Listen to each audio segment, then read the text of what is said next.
Hello and welcome to the Slingshot Channel. Today we want to find out if a medieval knight could have survived a hit from my 1000 Joule airgun. But first, of course, we must build our target. I will call it the Galahad Simulator 500.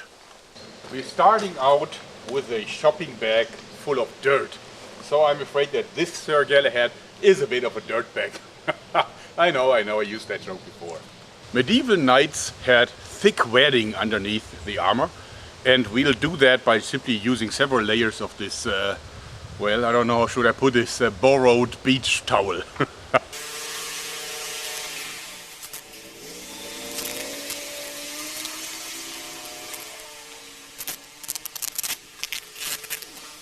Next comes the chainmail, and this is actually a gift that I received from Sweden. Actually, one of my fans sent me this, and I think it was like leftover, I think part of a sleeve that he cut off his chainmail. And it is quality chainmail because, you know, as you see, these are riveted. Not just bent, but riveted. So this will be able to withstand a lot more force.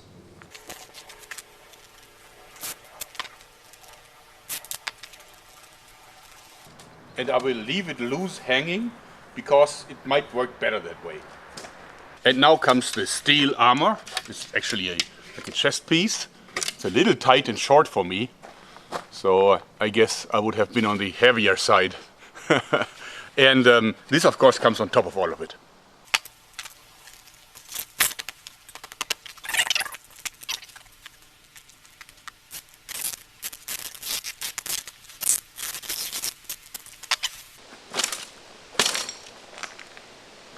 Galahad Simulator 500.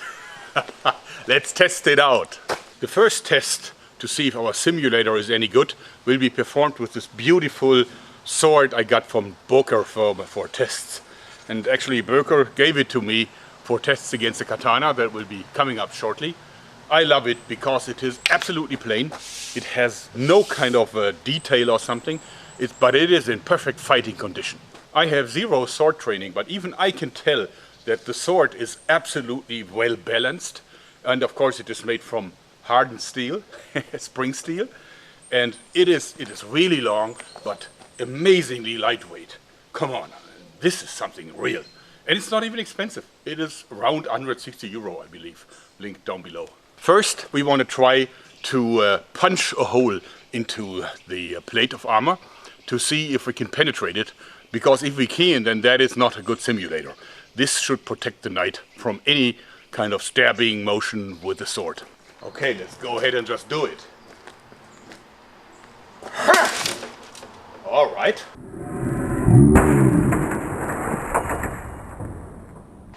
Actually, it poked a very small hole into the metal. Really good sword. And of course it scratched it, but I can guarantee that knight is safe. Alright, so next we will try to strike the knight like that with the sword. See if we can damage it. Shot! No deal. Next we will use my medieval replica crossbow to shoot bolts into the thing. And actually I prepared two different bolts because of all the Weisbad comments that otherwise no doubts would immediately jump up. We're starting with a normal field tip that has good penetration because it's pointy, and then I sharpened one so it is like a bodkin tip. Much more pointy and of course kind of sharp at the edges. Alright, we'll fire from point blank to maximize the energy and to make sure that I'm hitting it. And fire! Oops! Yeah, that was to be expected. Alright, now the bodkin.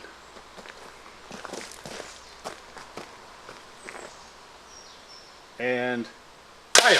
Oops!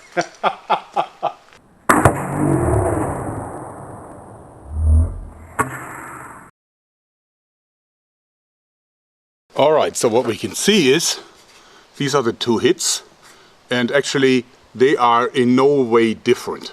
I mean, the bodkin didn't really penetrate any further, but you can also see that it was effectively stopped by the rings of the chainmail, really. So I think we can really say that our little Galahad Simulator 500 does a good job.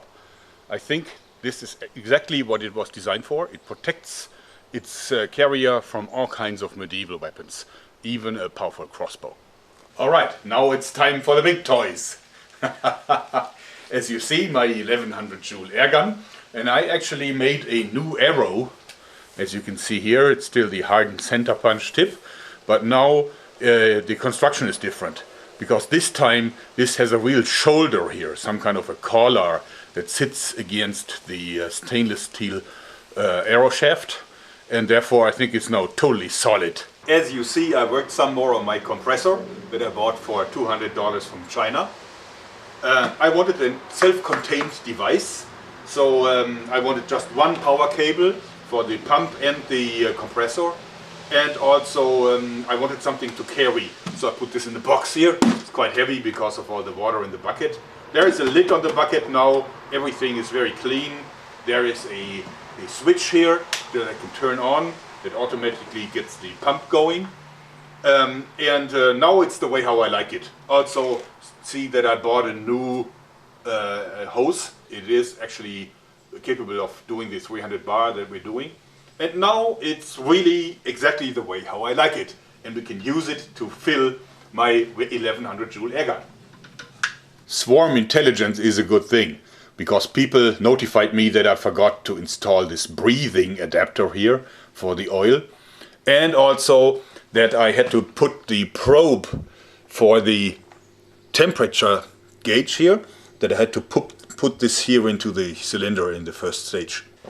Okay, the pump is running. I connect the airgun. Alright, close the vent here and get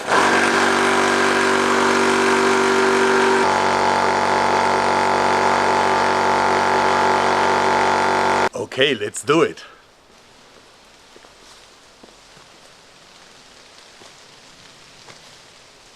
Take careful aim and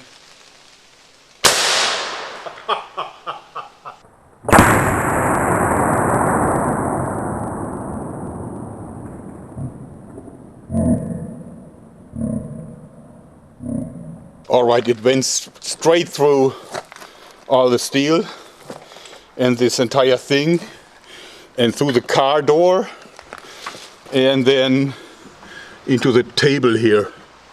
Wow. Yeah. See, strip the veins off. Let's see.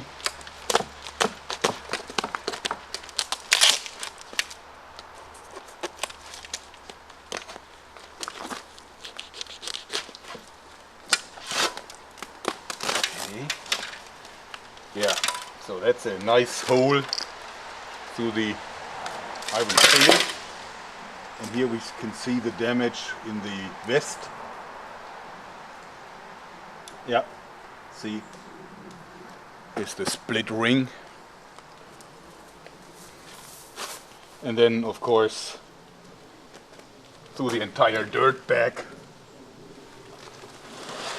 Here you can see how where the arrow exited. Wow. And as you can see here, the arrow penetrated through the thickest part of the metal here again. It's gonna be very, very, very hard to get this arrow out of this door. Seems to me that a medieval knight would not be safe from a 1100 Joule airgun. So you've seen one of my most powerful and largest arrow over the barrel shooter, but now I want you to see the smallest one that I've ever made. It's this one. Shooting the Cobra bolts, which are really lightweight, and as ammunition I'm actually using these rings for toy guns. Of course I have to cut them off and just, you know, use one at a time. Now of course what you have to do with this works much like a zip gun, although of course it isn't a gun because it's a toy, and you put the little device, the little cap inside here, and then you simply pull on this here.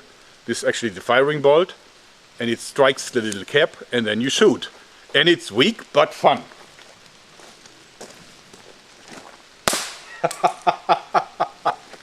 Let's see if we can hit the car door from here. Not bad. Anyway, I hope you liked this, because that's it for today. Thanks and bye bye.